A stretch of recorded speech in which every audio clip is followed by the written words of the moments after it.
Ни печаль, ни смех, и в бездонных очах много тайных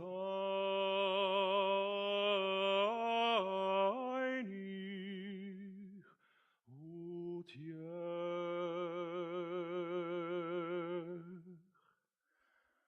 У него широки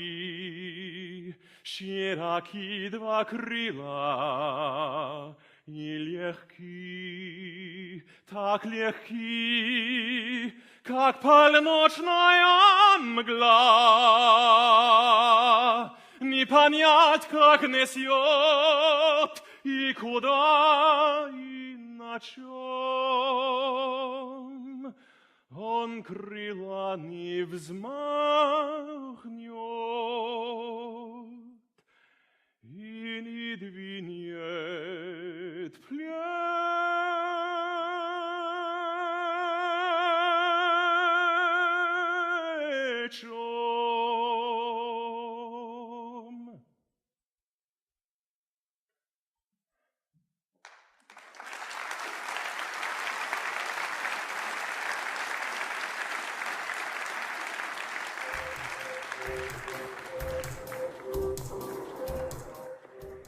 Profession makes it necessary to speak different languages. You don't want to learn it the old-fashioned way because it takes a long time. Gabriel Wyner was in the situation he had to know different languages, and he made out of this necessity his profession, a new profession. And that is the way we like people to think at Pink. Very creative. Gabriel Wyner, please come on stage.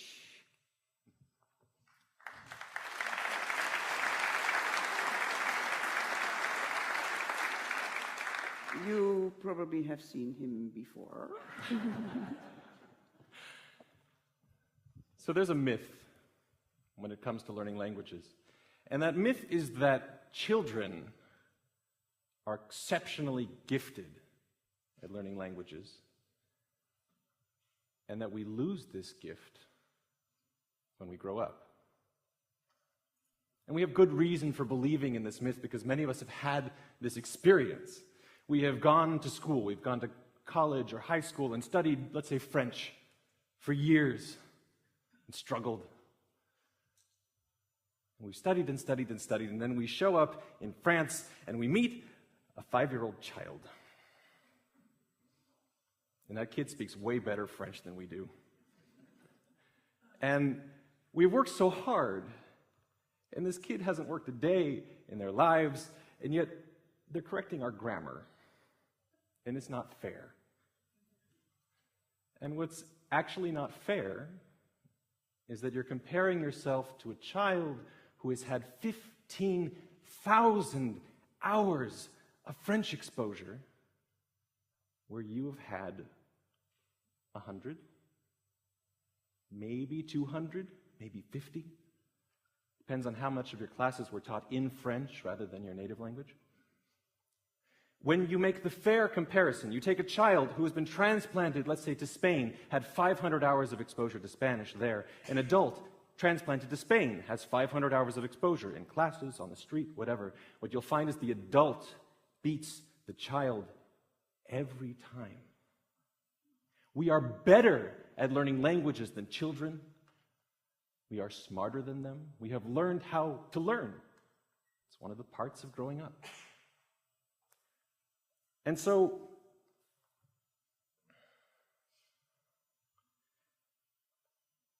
you have to think about, well, why do we believe this with children? And what we come to are 3 main advantages of being a child. Between the ages of 6 months and 12 months, small window. Kids can hear sounds better than we can. Significant advantage. They can hear the differences between words in different languages in a way that we lose. 2, children are fearless. Huge advantage. They will talk to anyone where we will be afraid. But neither of these advantages outweighs our greater ability to learn. The third advantage is that of time. We don't have 15,000 hours to spend learning French. And so we need something that works a little better than what children do. And to talk about that, I want to talk about some of my own experiences. I began learning languages when I was a kid, around the age of 5. I went to Hebrew school. I took 7 years of Hebrew classes, 3-4 times a week. And at the end of these 7 years of study, I could read the alphabet. Maybe 10 words, maybe 20. So in high school, I went to a high school. I was fortunate they offered Russian. They had really great teachers. I took Russian for 5.5 years. I studied hard. I did well on my tests. I was a good student. And at the end of those 5.5 years, I could read the alphabet again. And maybe 40 words stuck with me. And so I left this experience thinking, okay, I'm not very good at this. I'm good at alphabets, it seems, but that's about it. And so then I made an unfortunate decision. I was always a science nerd. I loved engineering and creating things, and so I wanted to be an engineer, and I enrolled in college as an engineer. And I had this hobby of singing. And I thought, wouldn't it be neat to have a really big hobby? And so I double majored in engineering and opera on kind of a whim. And one of the unfortunate consequences of this was that I needed to take language classes. And I didn't want to take language classes. And a friend of mine suggested a program in Vermont. And this program, basically I could get 2 semesters of credit for 1 summer. And I thought, this sounds good. And the way this program works is that you sign a contract on day 1. And that contract says, if I speak 1 word that is not German, if I read an email that's not in German, if I write anything that's not in German, if I take a phone call and it's not in German, I will be kicked out of the school, no refund. And I thought, that sounds like fun. And so I went. And the first day I showed up and I signed that contract and suddenly realized I didn't speak any German. And so I sat there until someone came up to me and they said, Hallo, ich heiße Joshua, wie heißt du? And I said, I said, Hallo, ich heiße Joshua. Wie heißt du? And I said, ich heiße Gabriel. And I started learning German that way. And 7 weeks later, I could actually speak the language. It wasn't at advanced, perfect, fluent levels, but I could speak the language. I could hold a good conversation. And so I went back. I went back in 2005. I reached fluency in German. I moved to Vienna in 2007 to pursue a master's degree in opera and song. And in 2008, I went to Perugia, Italy to study Italian, spent the summer there. And in 2010, I cheated on a French test. And that's where all this comes from. I wanted to go back to Vermont, to this program with the contracts, because it was fun. And they offered a level 1 for people who didn't know anything, which was honestly the category I was in with French. But they also offered a level 1.5. Level 1.5 was for people who wanted to go a little bit faster, but still didn't know very much. And I thought, I could probably do that. I know Italian, it's pretty closely related. This is my 3rd language. I have a little bit of time. I could probably study a little bit of French. And so I cheated on this placement test as much as I possibly could, because I figured not knowing any French and cheating is probably enough to get you in level 1.5. So I used Google Translate, and I wrote this horrible French essay, and I found like about.com, how to do French grammar, and I filled out the multiple choice form. And I left it there. And 3 months later, in March, I get an email, and that email says, congratulations! You did really well on your placement test. We're putting you in the intermediate level of French. You have 3 months, and 3 months you're going to sit down with a French speaker in a room, alone, and they're going to talk to you in French, and you're going to have a conversation just to make sure you didn't do anything stupid like cheat on your placement test. And so I panicked. And when I panic, I go to the internet because clearly someone has an answer for everything. And what I found is there were some good answers. There are these systems called spaced repetition systems. They're computer programs. And basically, they're like flashcards. You know these cards where you have like chat on one side and cat on the other. The stuff you used at school. These are computerized versions, but they test you at right the perfect moment, right before you forget the information. So they're very efficient. But what people do with these systems is that they learn translations. Sha, cat. And what I knew from my experiences with Russian and Hebrew is that it wasn't going to work for me. And so to explain what I did instead, I want to talk about the story of two words. Now, word one, we all learned together in a language classroom. We're taking Hungarian. The teacher writes on the board, fényképezőgép is the word for camera. And then writes down 39 other words and then says, this is going to be your vocabulary quiz. You have a week to study. Word two, you learn quite differently. You are on an adventure throughout Scandinavia with your best friend. One day you find yourselves in this old bar. There are like 10 locals there, sort of old, grizzled people. There's this bartender who is definitely a Viking. If he had horns, he would be a Viking, just giant beard like Viking. And so he's just staring at you and your friend, just kind of oddly, and he says, Maktor. You think, what is that? And he pulls out 3 shot glasses. And he pulls out a bottle from behind the counter, and it's this green liquid. And on the bottle, it says M-O-K-T-O-R, Maktor. And he starts pouring it. And you realize this is not any nice-looking green liquid. This is this viscous, sort of disgusting-looking, slimy liquid. And he puts it under the counter, and he takes out a jar, and he unscrews the jar, and you start smelling decaying fish. And he starts spooning decaying fish into your 3 shot glasses, and he says, Maktor, and everyone turns around and starts smiling and laughing.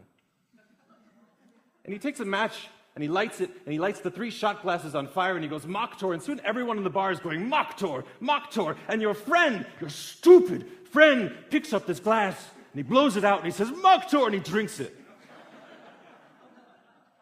And the bartender, he just screams and he says, yes, Maktor, and he blows it out and he drinks it. And then everyone is chanting and staring at you. And you pick up the glass, and you blow it out, and you say, Maktor, and you drink it. And it's the worst thing you've ever had in your life. And you'll remember the word Maktor forever. Where you have already forgotten the Hungarian word for camera. Why? Why? So let's talk about memory and what memories are. Memories are not located in any particular spot in your brain.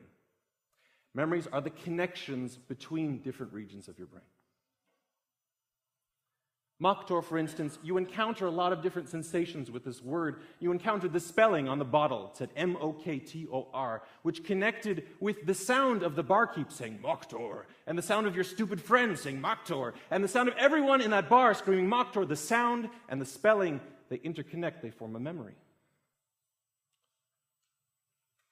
Those 2 connections connect to other things. There's the Viking barkeep.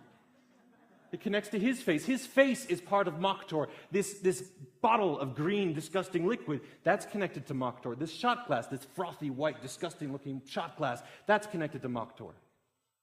All of these images are inside the memory of this word. And the jar of fish, of course. You have personal connections. You have sensory experiences. The heat of the burning shot glass. The stench of decaying fish. That horrible taste. There's emotional content. Your feeling of disgust, that's part of Maktor. The feeling of anger at your friend, the excitement of the moment. This also connects with your story, your life story. What do you think of Scandinavia? What do you think of alcohol in general? What about bars? What about your best friend? This is part of your best friend's story and your story with your best friend. All of these connections form a memory that helps you remember this word. Whereas the Hungarian word for camera, well, you don't even have the sound. you don't have very much to hold on to at all. This sort of not sound gibberish thing that started with Fenny something, this non-existent memory, is not connected to digital cameras. It's not connected to iPhone cameras. It's not connected to photos you've taken in your life. You don't think about those things when you see this word, which was Fenny-keep-as-u-gape, gibberish. Those are connected to a different word. That different word, if you know English well enough, then that different word may well have these connections. Camera may well evoke images of iPhone cameras and digital cameras and SLR cameras and all this stuff, but Fenny-keep-as-u-gape does not. And so you forget that word. So what do you do with this? Well, let's come back to that French experience. My situation was this. I had 3 months until that terrifying interview. And unfortunately, I was taking 2 master's programs at the time, so I had 6 days a week of class, and so I had basically an hour a day on the subway to study, and Sundays and Austrian national holidays, of which thankfully there are many. And during that time, I did one thing. I made flashcards in this computerized flashcard system. But instead of doing translations, what I began with were pictures. If I wanted to learn a word like chien in French, I would search for that on Google Images. And I would find that the French conception of a chien, a dog, was different than my own. On their blogs, they would choose different pictures. They were slightly cuter and smaller and more French. And so I would build up a vocabulary using pictures alone, pictures in French. English was forbidden from these flashcards, not one word of English. And when I had enough vocabulary, I started stringing those words together into sentences in order to learn the more abstract words.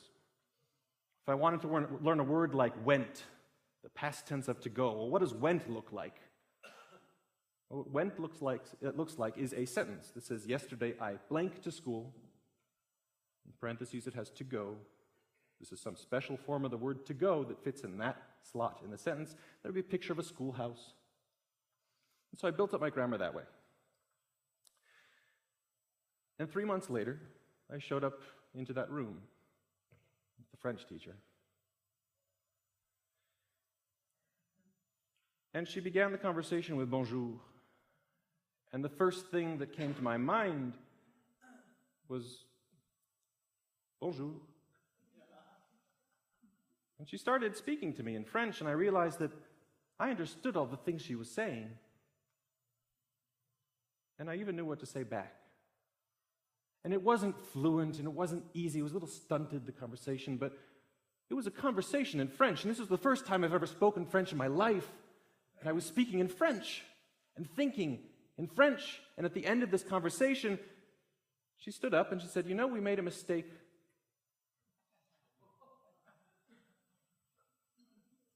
Your placement test said you were at the intermediate level. We're going to place you in the advanced level." And so over that summer, over those 7 weeks, I read 10 books. We wrote 70 pages of French essays, and by the end of that summer, I was fluent in French. And I realized that I was onto something. And so I started writing about this, and I started testing things and experimenting. And I learned Russian in 2012. I had my revenge on that language. In 2013, I learned Hungarian. A couple of months ago, I began Japanese. And every one of these experiences has taught me things. It has shown me ways of tweaking the system, of finding little efficiency boosts here and there. But the overall concept remains exactly the same. If you want to learn a language efficiently, then you need to give that language life. Every word needs to connect with images and sounds and emotions and sense and tastes. Every bit of grammar can't be some abstract grammatical law. It needs to be something that helps you tell a story. And when you do that, you'll find that the words begin to stick in your mind And the grammar, it starts to make sense, and it starts to stick too. And you begin to realize that this is not something that you need to have some kind of language gene, some sort of gift from God to learn. This is something that everyone has both the time and the ability to do. Thank you.